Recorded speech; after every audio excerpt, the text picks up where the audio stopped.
我来。够了！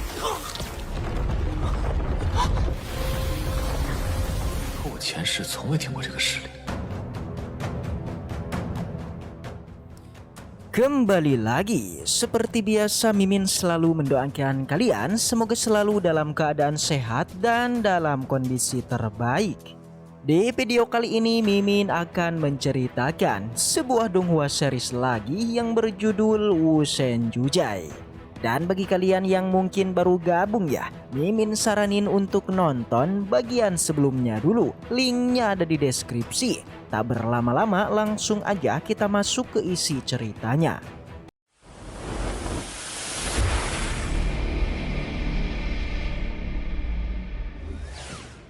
Cerita kembali dilanjutkan yang di episode lalu kita diperlihatkan Lord Kinchen dalam perjalanan menuju alam Yukuno. Terlihat kalau Kinchen bersama kelompoknya sempat terlibat masalah. Karena bagaimanapun akibat ulah Kinchen lakukan membuat beberapa orang menjadi tidak suka kepada dirinya. Bahkan Yemo dan juga Yan Cidau yang hanya diam aja namun tetap terlibat dalam masalah yang ditimbulkan Kinchen. Berhubung Kinchen tetap diam dan tidak mau berbicara apapun membuat Yan Cidau semakin kesal kepadanya. Di saat itu jugalah Kinchen mulai merasa aneh karena Yemo dan juga Yan Cidau begitu bersemangat ketika melakukan kualifikasi. Tapi kini mereka menjadi takut yang seakan-akan orang-orang dari alam Yukuno adalah orang-orang yang tidak bisa mereka kalahkan.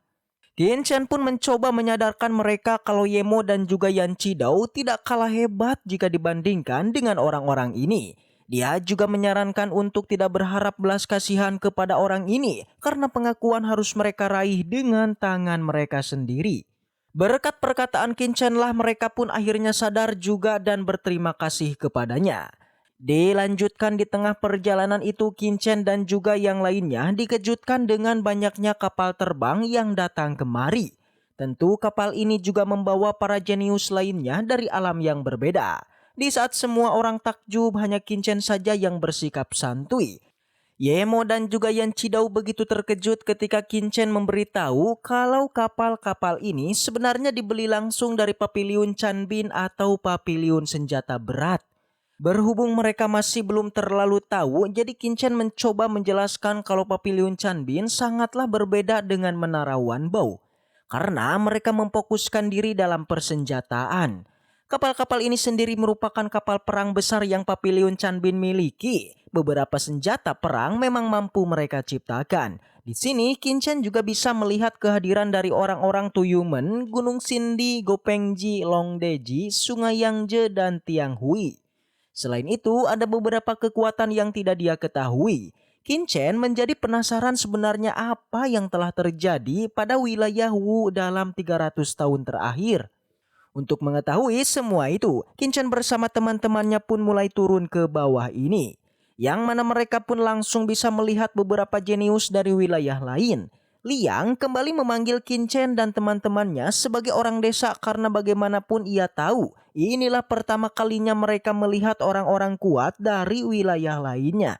Pria ini pun meminta Yan Cidau untuk sadar diri karena inilah jenius yang sebenarnya. Ini tidak bisa dibandingkan dengan mereka yang berasal dari wilayah bawah. Pria itu pun meyakini kalau kekuatan mereka tidak akan mampu meninggalkan jejak apapun di alam Yukuno. Yemo segera menghentikan Yang Cidau yang hampir saja menghajar pria ini. Mereka memilih untuk tidak meladeninya akan tetapi pria ini terus aja bertingkah. Bahkan ia memanggil kelompok Kinchen sebagai rombongan semut. Lebih baik mereka tidak pernah mencoba bersaing dengan naga sepertinya. Kali ini Yan Cidau meladeninya dan mengatakan kalau mereka mungkin tidak sehebat apa yang pria itu katakan.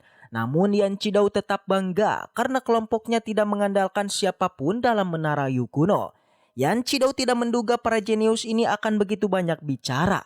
Perkataan Yang Cidau membuat jenius lainnya menertawakan pria itu. Alhasil dia pun menjadi begitu kesal dan meminta mereka untuk berhenti. Berhubung mereka tidak mau berhenti, jadi pria ini pun semakin marah aja. Ia berjanji akan memberikan pelajaran kepada mereka agar tahu kalau membuatnya marah adalah kesalahan yang besar. Yan Cidau tentu meladeninya, yang mana kekuatan mereka ini saling berimbang. Yan Cidau sungguh tidak menyangka seorang jenius dari Papiliun Pil sangatlah berani melakukan serangan secara diam-diam. Tindakan itu sungguh memalukan aja dan jenius lainnya setuju dan apa yang ia katakan. Alih-alih sadar pria ini malah semakin mengamuk namun yang meladeninya bukanlah Yang Cidau melainkan si Yemo.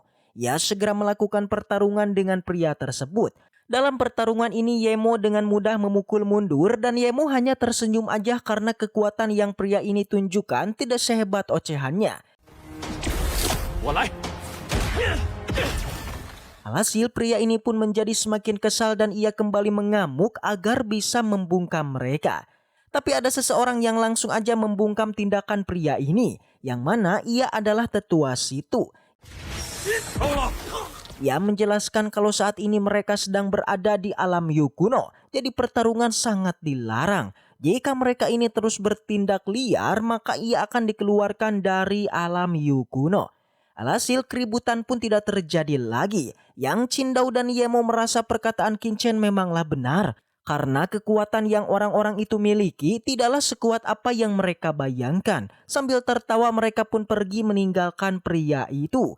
Liang begitu kecewa dengan temannya ini. Karena melukai dua orang itu saja dia sangat kesulitan. Jadinya Liang akan memikirkan bagaimana cara untuk mengatasi ketiga orang itu. Sampai akhirnya ia pun mendatangi Lian. Dia langsunglah berbisik dan ia pun mengerti yang mana ternyata Liang itu yang akan menghabisi kelompok Kincen apapun yang terjadi. Sontak mereka pun setuju untuk bekerja sama dengannya. Tapi dia meminta Liang untuk menepati janjinya yang telah ia buat kepadanya. Pembicaraan mereka ini sepertinya didengar langsung oleh Nana. Dia yang merasa khawatir kepada Kincen mulai mendatanginya. Tapi dia masih malu-malu untuk berada di sisinya Kincen. Bahkan dia juga tidak mau menggunakan kata-kata dari pamannya. Namun pada akhirnya Nana pun meminta Kincen untuk berhati-hati ketika ia memasuki alam Yu kuno. Karena bagaimanapun ada begitu banyak tim besar yang mengincarnya. Nana sudah memberikan peringatan dan jika sesuatu terjadi kepada Kincen maka ini bukan kesalahannya. Kincen pun mengerti kalau Nana itu pasti sedang membicarakan Liang dan juga Lian yang berencana untuk melukainya. Di sini Kincen pun mulai menggoda Nana yang mana ia yakin alasan Nana menghampirinya pasti mengkhawatirkan dirinya. Nana pun terkejut dan berjanji akan menghabisi Kincen karena perkataannya itu telah membuatnya marah. Sesaat kemudian muncul sebuah getaran yang mana itu berasal dari datangnya kapal perang yang lebih besar lagi dibandingkan kapal-kapal sebelumnya. Tentu dengan kapal sebesar ini perhatian semua murid akan tertuju kepadanya. Karena bagaimanapun ini adalah kapal perang kelas tinggi, beberapa orang menduga ini pasti berasal dari sekte ilusi. Inilah pertama kalinya Kincen mendengar tentang sekte itu. Ia penasaran dari manakah orang-orang itu berasal. Berhubung Tianhuo mengetahui hal itu, jadi Kincen penasaran apakah sekte ilusi itu sangat kuat ataukah tidak. Ternyata sekte ini adalah kekuatan baru jadi sangat wajar mengapa Kincen baru mengetahuinya. Selain itu hanya murid-murid perempuan aja yang bisa diterima di sekte tersebut. Mereka tidak terlalu kuat namun juga sangat menawan. Tidak itu saja mereka juga terkenal sebagai penyihir yang sangat hebat dalam ilusi. Jika mereka berada di alam Yu kuno dan bertemu dengan kelompok itu, sebaiknya Kincen dan yang lainnya menghindar aja. Kincen dan teman-temannya terkejut sekaligus penasaran apakah sekte ini begitu kuat. Sebelum kita berpisah, Mimin akan kembali bahas untuk spoiler lanjutannya. Di mana dalam cuplikannya terlihat kalau di sini ada sosok yang sebelumnya mengenal Kincen yang mana ia adalah Chen Sisi. Kincen tentu aja terkejut melihat sosoknya itu, begitu juga dengan Chen Sisi yang baru melihat Kincen. Ia pun segera mendatanginya dan menanyakan bagaimana Kincen bisa berada di sini. Dengan sangatlah wajar ia bisa datang ke sini karena Kincen adalah pemenang dari kompetisi alkemis di 4 wilayah. Dan tentu aja seharusnya Kincen lah yang bertanya kepada Chen Sisi mengenai alasan ia datang ke tempat ini. Hanya saja Chen Sisi tidak menjawab, yang kemungkinan terdapat rahasia yang kini dia sembunyikan. Oleh karena itulah, demi untuk mendapatkan jawabannya, maka kita tunggu kembali di episode selanjutnya. Baiklah, mungkin segitu aja untuk pembahasan kali ini. Semoga kita selalu diberikan kesehatan untuk mengawal Donghua ini. Dan sampai jumpa di video selanjutnya.